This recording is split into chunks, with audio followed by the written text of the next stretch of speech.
भक्ति करनी है तो ध्रुव प्रहलाद की तरह करो, और दुश्मनी करनी है तो हिरण्यकश्यप की तरह करो, नहीं तो बीच में रहोगे, आसमान से टपकोगे, खजूरों पे लटक जाओगे। भगवान विष्णु के दो पहरेदार थे। दो पहरेदार पहरे पे खड़े हुए थे। उधर से कुछ संत निकल के जा रहे थे। जब संत निकल के जा रहे थे तो संतों ने कहा कि हमें भगवान का दर्शन करना है। पहरेदारों ने मना कर दिया। संतों ने कहा जाने दो, नहीं तो गलत हो जाएगा। पहरेदारों ने कहा अंदर से भी आदेश नहीं है। संतों ने श्राप दे दिया कि तुमने हमारी अवहेलना की है, निंदा की है, हम तुम्हें श्राप देते हैं कि 3 जन्म तक तुम राक्षस की योनि भोगोगे। पहरेदारों ने पैर पकड़ लिए और कहा हमारा क्या दोष था, हमारा क्या दोष था। पहरेदारों के नाम थे जय और विजय। संतों ने कहा तुम्हारा दोष नहीं था, लेकिन संत वचन पत्थर की लीका, मोर वचन चाहे पड़ जाए फीका। अब जो श्राप निकल गया है वो वापस नहीं हो सकता, इसमें कुछ बदलाव हो सकता है। 3 जन्म तक राक्षस की योनि तो तुम्हें मिलेगी, लेकिन तुम्हें मारने के लिए भगवान स्वयं उत्पन्न होंगे और प्रकट होके ही तुम्हारा वध हो करेंगे, अन्यथा तुम मरोगे नहीं। ऐसे तुम्हें मारने के लिए भगवान को अवतार लेना होगा, तब तुम्हारी वृद्धि होगी।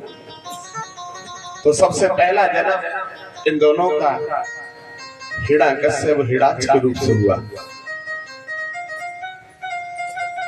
दोनों जैसे ही राक्षस कुल में जन्म हुआ तो इन्होंने तबाही मचा दी। हिरण्याकश्यप का छोटा भाई है हिरण्याक्ष, इसने तो संतों को, महात्माओं को, कन्या को, बहनों को तबाह कर दिया। जो मिल जाए रास्ते में काट दो, से कुएं में ढकेल दे, नदी में उठा के फेंक दे। इतना अत्याचार मच गया कि लोग घर से निकलना बाहर बंद हो गए। पृथ्वी पे इतना भार इकट्ठा होने लगा तो सारे देवता और पृथ्वी भगवान नारायण के पास गए। का प्रभु, हिरण्याकश्यप के छोटे भाई हिरण्याक्ष ने पृथ्वी को तबाह कर दिया, इतना अपराध कर रहा है प्रभु, कैसे भी उसे रोकिए। भगवान ने कहा पृथ्वी से कि जाओ, परेशान न हो, 7 दिन के अंदर हम उसका वध कर देंगे।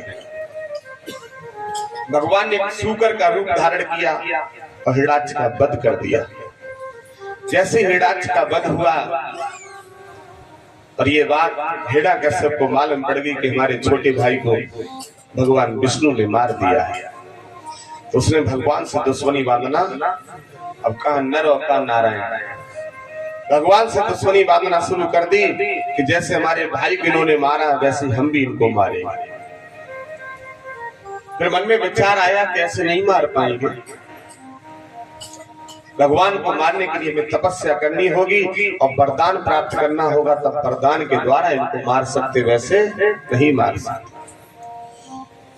हिरण्याकश्यप का जो विवाह हुआ उस लड़की का नाम है कयादु। कयादु नाम की कन्या के साथ विवाह हुआ। हिरण्याकश्यप ने कहा कि हम तपस्या करने जा रहे हैं, हमें भगवान विष्णु को मारना है। तपस्या करने के लिए चले, सारे देवताओं ने आपस में संगठन बनाया और कहा हिरण्याकश्यप तपस्या करने जा रहा है, अगर इसकी तपस्या पूर्ण हो गई तो उसका वध ऐसे नहीं हो पाएगा। बृहस्पति देव को बुलाया और बृहस्पति देव से कहा कि किसी भी तरह से आज तपस्या ना कर पाए और आज आधी रात्रि में इसकी पत्नी के गर्भ में गर्भ धारण करा देंगे, और वो भी भगवान का परम भक्त होगा। तो बृहस्पति देव ने कहा ठीक है, जो आदेश मिला है आज्ञा का पालन करेंगे, आज उस तपस्या पे जाने नहीं देंगे। हिरण्याकश्यप जिस रास्ते से निकल के जा रहे थे उसी रास्ते पर बृहस्पति देव एक तोते का रूप बना के बैठ गए, और तोते का रूप बना के बैठे और तोते का रूप बनाने के बाद बृहस्पति देव भगवान का नाम स्मरण करने लगे, और जिस नाम से घृणा थी, जिस नाम से ईर्ष्या थी, वो नाम लेने लगे। रघुपति राघव राजा राम पतित पावन सीताराम। बोलो रघुपति राघव राजा राम, पतित पावन सीताराम। रघुपति राघव राजा राम, पतित पावन सीताराम। बोलो रघुपति राघव राजा राम, पतित पावन सीताराम। जैसे ये नाम लिया राम राम नाम सुना जैसे कहा। हिरण्यकश्यप कहने लगे इस दुष्ट ने तो हमारी तपस्या का दिन बेकार कर दिया। अब हम तपस्या करने आज नहीं जाएंगे। वापस घर आ गए। रानी कयादु ने कहा महाराज तुम तो तपस्या करने गए थे, लौट क्यों आए? हिरण्यकश्यप कहने लगे हम तपस्या करने जा रहे थे, लेकिन एक तोता हमारे शत्रु का नाम ले रहा था, हमारे बैरी का नाम ले रहा था। क्या कह रहा था? अब वो नारायण नारायण कह रहा था। क्या कह रहा था? कि नारायण नारायण कह रहा था। रानी कयादु ने विचार किया कि अगर इनके मुख से 101 बार ये नाम निकलवा लिया तो हमारे जो गर्भ धारण होगा वो भगवान का परम भक्त बन जाए। अब कैसे निकलवाएंगे? तो शास्त्र कहता है कि भोजने से माता सहने सुरम्मा कार्य से मंत्री। भोजन माँ जैसा कोई नहीं करा सकता। भोजने से माता, माँ जितना प्रेम से भोजन और बिना स्वार्थ के भोजन कराती है, इतना प्रेम से निस्वार्थ भोजन कोई दुनिया में नहीं करा सकता। भोजने से माता सहने सुरम्मा कार्य से मंत्री का आज हम इनको माँ वाला रूप दिखाएंगे सामने। सायकाल हुआ, भोजन पका है। हिरण्यकश्यप महल में भोजन करने के लिए आए। रानी कयादु ने भोजन परोसा है और हाथ में पंखा डुलाया और माँ जैसा प्रेम दिखाने लगे, पंखा डुलाने लगे। और जब हिरण्यकश्यप माँ जैसा प्रेम देखा, लीन हो गए भोजन करते करते। सो धीरे से बोला कि स्वामी वो क्या कह रहा था तोता? कि नारायण नारायण। क्या कह रहा था? और पंखा डुलाती जा रही, इतना लीन कर दिया कि हिरण्यकश्यप के मुखार बिंद से ही 101 बार भगवान का नाम निकलवा लिया। उसी रात रानी कयादु को गर्भ धारण हो गया। दूसरे दिन हिरण्यकश्यप चले जाते हैं तपस्या करने के लिए। इधर रानी कयादु के गर्भ में भगवान का परम भक्त तैयार होने लगा। तपस्या करते रहे कई बहुत समय हो गया, कई महीने व्यतीत हो गए। तो भगवान ब्रह्मा जी प्रकट हुए और कहा क्या मांगना चाहते हो? हिरण्यकश्यप मांगो, हम तुम्हारी तपस्या से खुश हैं। हिरण्यकश्यप ने कहा कि हम संसार में मरना नहीं चाहते, कोई भी हमें मार ना पाए ऐसा हमें वरदान दे दो, हम जिसे चाहे उसे खत्म कर दें। तो हिरण्यकश्यप की बात सुन के ब्रह्मा जी बोलने वाले थे, तब तक देवतागण कहने लगे हे प्रभु, हे ब्रह्मा जी पितामह ये वरदान ना दे देना, नहीं तो सबको तबाह कर देगा। इससे कहो कि वरदान में मांगे कि मृत्यु कैसे चाहता है। तो हिरण्यकश्यप की बात सुनकर ब्रह्मा जी ने कहा कि तुम कैसे मरना चाहते? कि हम मरना नहीं चाहते, तो कि मांगो। उसने कहा कि हम ना दिन में मरे, ना रात में, ना ऊपर ना नीचे, ना अस्त्र से ना शस्त्र से, ना नर से ना नारायण से, ना ही साल के 12 महीनों में मरे। उन्होंने कहा जाओ ऐसा ही होगा। अब जैसे इसको ये वरदान मिला तो सबसे पहले इंद्र की इंद्रासन पे चढ़ाई कर दी और इंद्रासन पे कब्जा करके स्वयं बैठ गया। छोटे मोटे राजा राज्य छोड़ के भागने लगे, अब तो कोई सामना ना करे। रानी कयादु के गर्भ से पुत्र ने जन्म लिया, इसका नामकरण संस्कार कराया गया। तो इस बालक का नाम प्रहलाद पड़ा। धीरे धीरे प्रहलाद कुछ बड़े हुए हैं। प्रहलाद पढ़ने के लिए जाने लगे। जिस मार्ग से पढ़ने के लिए जाया करते थे उसी मार्ग पर कुछ कुमारों के घर पढ़ते थे। एक दिन की बात है कि प्रहलाद पढ़ने के लिए जा रहे थे और उस कुम्हारे के घर में देखा कि धुआं निकल रहा है और प्रहलाद पढ़ने के लिए चले गए। विद्यालय में पहुंचे तो वहां गुरु शुक्राचार्य के 2 पुत्र थे जिनका नाम था संडा और मर्क। वो शिक्षा को ग्रहण करा रहे थे। संडा मर्क ने कहा जब हमें बाहर जाना है, प्रहलाद तुम इधर उठ के आओ, तुम पढ़ने में थोड़े तेज हो, ये जितने भी बच्चे बैठे हैं इनकी पट्टियों पे कुछ लिखवा देना। प्रहलाद ने सबकी पट्टियों पे नारायण नारायण नारायण नारायण लिखवाना शुरू कर दिया। क्यों करवाया? क्यों? क्योंकि वो कुम्हारिन गुरु मिली। संडा मर्ग लौट के आए, उन्होंने कहा ये नाम तुम्हें किसने बताया? ये नाम तुम्हारा सबसे बड़ा दुश्मन है, तुम्हारे पिताजी ने मना कर दिया। प्रहलाद ने कहा मैं निकल के आ रहा था, एक रास्ते पे एक मैया नाम बोल रही थी, धुआं उठ रहा था, मैं कल आके बताता हूँ कि नाम क्या है। पहला लौट के आए, तब तक वो हवा में अग्नि प्रवेश कर गई, इसमें धुआं उठ रहा था। पहला उस बूढ़ी मैया के पास आए, बोले ये नाम तुम क्यों ले रही हो, इस नाम में क्या है, नारायण कौन है? उस माँ ने कहा कि नारायण तो भगवान।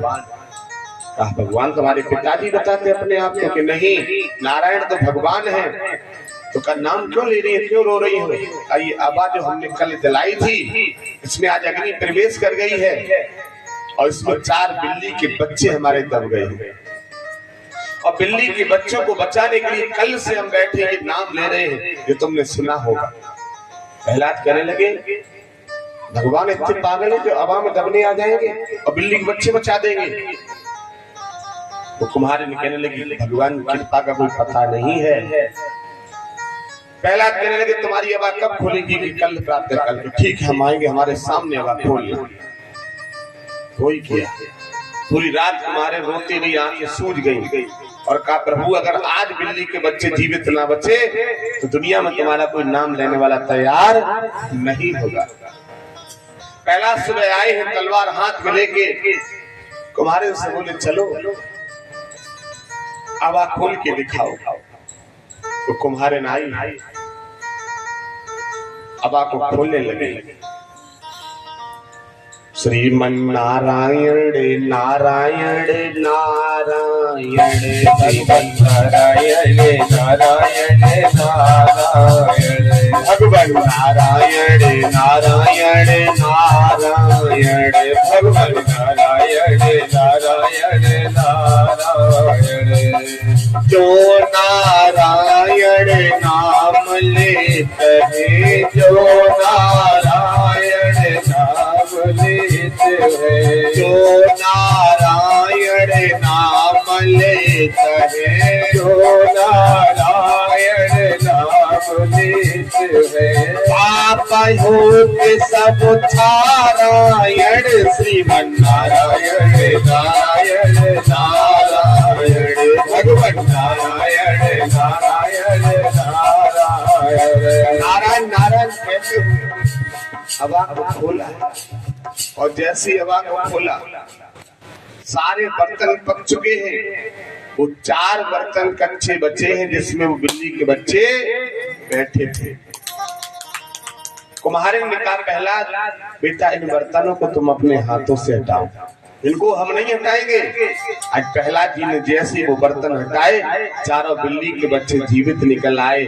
आज प्रहलाद कुम्हारिन के पैरों के सामने गिर गए, कहा मुझे माफ कर देना, हम तो तलवार लेके आए थे गुस्से में कि हमारे अध्यापक ने कह दिया था कि ये नाम तुम्हारा दुश्मन है, तो हम सोच रहे तो हमारा दुश्मन का नाम ले रही हो। अगर बिल्ली के बच्चे ना बचते तो हम तो आपकी गर्दन काट देते। हम आपको गुरु मान रहे हैं आज, और आज से ये नाम हम लुप्त नहीं होने देंगे। हमारे प्राण निकल जाए लेकिन नाम निकलने वाला, नाम जिब्या पर ही रहेगा हमेशा, नाम नहीं छूट सकता। दुनिया छूट गया। दोबारा से गए विद्यालय में, अपने गुरु जी से कह दिया इस नाम को नहीं छोड़ सकते, जहाँ विद्यालय छूट गया। संडा मर्ग ने हाथ पकड़ा, ले जाके हिरण्यकश्यप के सामने खड़ा कर दिया कि तुम्हारे बेटे ने वो नाम लेना शुरू कर दिया है जिसके लिए तुमने मना किया था। हिरण्यकश्यप समझाने लगे बेटा ये नाम मत लो, इसने तुम्हारे चाचा को मारा है, तुम्हारा दुश्मन है। प्रहलाद कहने लगे पिताजी हम घर छोड़ सकते लेकिन ये नाम नहीं छोड़ सकते। हिरण्यकश्यप ने प्रहलाद का हाथ पकड़ा, रानी कयाधु के सामने पहुंचे और कहा इसे समझा दो, मान जाए तो ठीक है और ना माने तो उसे जहर का प्याला पिलवा देना, मार देना, ऐसा पुत्र नहीं चाहिए। अब रानी कयाधु मन में बहुत दुखी है। यहाँ 2 धर्म है, एक पति धर्म, एक पुत्र धर्म। पुत्र को मारे या पति का धर्म निभाए। तो मन में विचार आया कि भगवान की कृपा होगी, पुत्र दोबारा भी मिल जाएगा, लेकिन पति का धर्म नष्ट ना हो जाए। प्रहलाद को समझाया। प्रहलाद ने कहा माँ दुनिया छूट गया लेकिन ये नाम छूटने वाला नहीं है। तो कहा ये जहर का प्याला तुम्हें पीना पड़ेगा। प्रहलाद ने हंसते हुए जहर का प्याला लिया और वही नाम 5 बार गुनगुनाया, नारायण नारायण नारायण नारायण कहते हुए जहर का पान कर लिया। और कहा माँ तुम तो इसे जहर बता रही हो, ये तो बहुत मीठा है, थोड़ा और हो तो और दे दो। रानी के हाथ रोने लगी कि देखो ये पागल क्या कह रहा, अभी मर जाएगा। प्रहलाद का कुछ भी बाल बांका नहीं हुआ। प्रहलाद वहां से उठे, अपने पिता की कचहरी में पहुंचे, बोले पिताजी नारायण नारायण। उन्होंने कहा ये बच गया, मरा नहीं, जल्लाद से ले जाओ, इसे कुएं में फेंक दो। जल्लाद लेके चले हैं। प्रहलाद को जैसे कुएं में फेंकना चाहा, भगवान ने वरुण देवता को आदेश कर दिया कि नीचे से जल का ऐसा उफाल मारना तो प्रहलाद ऊपर निकल के आ जाए। जैसे प्रहलाद को कुएं में फेंका, जल ने नीचे से उफाल मारा, प्रहलाद बराबर समतल खड़े हुए। वहां से लौट गया, बोले पिताजी नारायण नारायण। बोले फिर बच गया, मरा नहीं, इसे ले जाओ पहाड़ों से नीचे गिरा दो। जल्लाद लेके गए, पहाड़ों से फेंका है। भगवान ने उड़न खटोला बनाया, प्रहलाद को गोद में ले लिया। जाको राके साइया मार सके ना कोई, बाल ना बांका कर सके चाहे जग बैरी। प्रहलाद वहां से लौट के आए, बोले पिताजी नारायण नारायण। बोले फिर बच गया, इसे ले जा समुद्र में फेंक दो। जैसे समुद्र में फेंकने के लिए जल्लाद लेके गए, भगवान ने एक बीड़ा बनाया और बीड़ा बनाने के बाद प्रहलाद को बीड़े पे ले लिया। प्रहलाद वहां से लौट के आए, बोले पिताजी नारायण नारायण। बोले फिर बच गया, ऐसे नहीं मरेगा ये, अब तो हमें ही मारना पड़ेगा। प्रहलाद का हाथ पकड़ा, सड़क पर घसीटते हुए मारने के लिए ले जा रहे थे। सामने से हिरण्यकश्यप की बहन सैता चली आ रही थी। सैता ने पूछा भैया ऐसे कहाँ ले जा रहे हो? कैसे मारने के लिए ले जा रहे हैं, कैसे हमारे हवाले कर दो, हम इसे समझा देंगे, मान जाएगा, ठीक है, नहीं तो इसे मार देंगे। क्योंकि सैता हिरण्यकश्यप से जलन रखती थी। हिरण्यकश्यप ने अपने बहनोई को मार दिया था, सैता के पति को। और मारने का भी एक कारण था माताओं, जब सैता का विवाह नहीं हुआ तो सैता ने यह प्रतिज्ञा की थी कि हम अपना विवाह उसी लड़के के साथ करेंगे जो हमारे भैया हिरण्यकश्यप को मल्ल युद्ध में गिरा देगा, हरा देगा। तो स्योग नगरी का एक राक्षस था जिसका नाम था विप्पचित्र। क्या नाम था? विप्पचित्र नाम का राक्षस आया था और उसने हिरण्यकश्यप को मल्ल युद्ध में हरा दिया था। उसी दिन से अपने बहनों से दुश्मनी बांधना शुरू हो गया था। लेकिन जैसे ही से वरदान मिला, सबसे पहले से अपने बहनों को मार दिया, खत्म कर दिया। तो सैता उसी दिन से दुखी हो गई थी, वो विधवा हो गई। उसने सोचा कि मेरा वंश नहीं चला तो वंश उसका भी नहीं चलना चाहिए। प्रहलाद को मारने के लिए लेके चल दी। सैता को एक वरदान प्राप्त था कि सैता एक चूनर ओढ़ती थी और वो चूनर वरदान में मिली थी कि अग्नि प्रवेश उसमें नहीं करती थी, अग्नि प्रवेश नहीं करती थी। एक चिता बनवाई है और चिता बनवा के प्रहलाद को गोद में लेके बैठ गई, अपन चूनर ओढ़ ली, सामने रख लिया और कहा अग्नि जला दो। जैसी अग्नि जली है, पवन देव ने देखा कि ये क्या करने जा रही दुष्टी, इतनी तेजी से हवा चलाई कि वो चूनर उड़ी और प्रहलाद के ऊपर गिर गई। सैता जल के राख हो गई, प्रहलाद का कुछ भी बाल बाका। उसी दिन से हम लोग होलिका के नाम से त्योहार मनाते हैं। ये बात देवताओं को बहुत अच्छी लगी। प्रहलाद बच गए तो देवताओं ने रंग फेंका, गुलाल फेंका, पुष्पों की बारिश की। ये बात राक्षसों को बहुत बुरी लगी, उन्होंने ईंट पत्थर और कीचड़ की बारिश की। आज जो देवता के परिवार के लोग हैं वो आज भी होली के दिन रंग से होली खेलते हैं, गुलाल से खेलते हैं और आज भी पुष्पों से होली खेलते हैं। और राक्षस की लाइन के हैं वो आज भी गांव की पूरी पूरी नाली साफ कर देते हैं, गांव की कीचड़ी साफ कर देते हैं, पूरी पूरी नाली साफ कर देते हैं। प्रहलाद जी वहां से लौट के आए, बोले पिताजी नारायण नारायण। पता किया क्या हुआ? बोले सैता जल के राख हो गई। बोले रे ये बच गया, बुलाइए इसे। आज प्रहलाद का हाथ पकड़ा है और कहा बेटा तुम्हारा अंतिम दिन आ गया, अब तुम्हें कोई बचाने वाला। जल्लादों से कहा कि लोहे का खम्भ लेना और इतना गर्म करना, इतना गर्म करना कि रंग की तरह लाल हो जाए। जल्लाद लोहे का खम्भ ले गए, रंग की तरह लाल कर दिया और कहा इससे बांध के इसको मारे मारे। प्रहलाद को ले गए खम्भ के पास, हिरण्यकश्यप ने खड़ा कर लिया। जब हिरण्यकश्यप ने खड़ा कर लिया वो लोहे का खम्भ इतना गर्म था कि रंग की तरह लाल था, आग फेंक रहा था। यहाँ पर प्रहलाद का धैर्य कुछ टगमगा गया। वो लोहे का खम्भ देख के इतना गर्म था, इसे पकड़ना पड़ेगा। तो प्रहलाद का धैर्य डगमगाने लगा। भगवान को लगा कि ऐसा नहीं हो, आखिरी समय पर हमारा भक्त की आस्था ना तोड़ दे। तो भगवान एक चिट्ठी बन गई और चिट्ठी बन के ऊपर से नीचे, नीचे से ऊपर उस खम्भ पर रेंगना शुरू हो गए। प्रहलाद की जैसी नजर गई उस चिट्ठी पर, बोले पिताजी तुमने इसे गर्म कराया है, इसे गर्म कराया है, हमें तो लगता नहीं है गरम। और भगवान का नाम लेते हुए उस खम्भ की जेठ भरना शुरू करने लगे। जैसे भगवान का नाम नारायण नारायण नारायण नारायण नारायण नारायण कहते हुए खम्भ को पकड़ा है। बोले पिताजी ये तो बर्फ से भी ज्यादा ठंडा है। तलवार खींची और बोले दुष्ट, गरम खम्भे को ठंडा बता रहा है, प्रहलाद की गर्दन काटनी चाहिए। तो तलवार गर्दन में न लग के खम्भे में लग गई, खम्भा फट गया है। नरसिंह भगवान प्रकट हो जाते। बोली नरसिंह भगवान की। नरसिंह भगवान प्रकट हुए हैं। प्रहलाद को आशीर्वाद दिया का बेटा तुम अलग हट जाओ, अब युद्ध हमारा और इसका होगा। आज नरसिंह भगवान का और हिरण्यकश्यप का युद्ध शुरू हो गया। युद्ध को चलते चलते 1 दिन 2 दिन 3 दिन 4 दिन 5 दिन, क्योंकि इतने वरदान उसने मांग रखे थे कि नरसिंह भगवान ये देख रहे थे कि इसे मरेगा कैसे।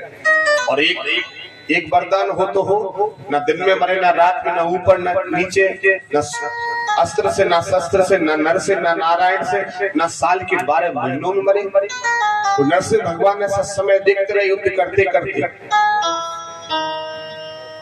ब्रह्मांड कहे लिखा है कि नरसिंह भगवान का और हिरण्यकश्यप का युद्ध 27 दिन तक चला।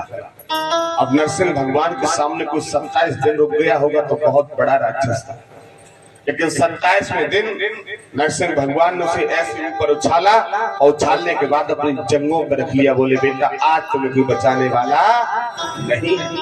हिरण्यकश्यप अपने अहंकार में बोलने लगा कि हमें कोई मार नहीं सकता। हमने कहा क्यों? कि हमने ये वरदान मांगा था ना ऊपर मरे ना। तो उन्होंने कहा नहीं कहा होगा ऊपर और नीचे, कभी तो आपकी जंगों पे तो मार दे कि नहीं मार सकते आप। क्यों? हमने ये वरदान मांगा था ना बाहर मरे ना अंदर। अभी कहा कि अभी तो बीच धेरी पे आप बैठ गए हो। उन्होंने कहा मार दे कि नहीं मार सकते। हमने ये वरदान मांगा था ना दिन में मरे ना रात में। अभी कौन सा समय कि सायंकाल तो तुम मार सकते हैं, नहीं मार सकते अभी भी आप। क्यों? हमने ये वरदान मांगा था ना नर से मरे ना नारायण से। तो भगवान नरसिंह कहने लगे हम नर दिखाई दे रहे कि नारायण? आधा सिंह का शरीर है और आधा नर का शरीर है। बोले आप ना नर हो ना नारायण, कि मार दें तो फिर भी नहीं मार सकते। क्यों? हमने ये वरदान मांगा था हम साल के 12 महीनों में नहीं मरे। तो नरसिंह भगवान ने कहा कि तुम्हारे ये लौंद का महीना चालू हो गया। अभी कौन सा महीना चल रहा कि लौंद का, तो मार दे कि नहीं मार सकते। अब क्या बचा कि हमने ये वरदान मांगा था ना अस्त्र से मरेंगे ना शस्त्र से। तो ऐसे अपने हाथ दिखाए, इतने बड़े बड़े नाखून थे नरसिंह भगवान के। ये अस्त्र में आते नाखून के शस्त्र में, ये तो किसी में नहीं आते। जैसे इतना का किसी ने यहाँ से पेट में थमा दिए और जैसे 10 मीटर कपड़ा को बीच में से फाड़ के फेंक दो, ऐसे फाड़ के फेंक दिया। बोलिए नरसिंह भगवान की। तो भगवान से दुश्मनी करनी है तो हिरण्यकश्यप की तरह करो कि भगवान को स्वयं अवतार लेके आना पड़े मारने के लिए। और भक्ति करनी है तो ध्रुव, मीरा, प्रहलाद, शिवरी की तरह करो।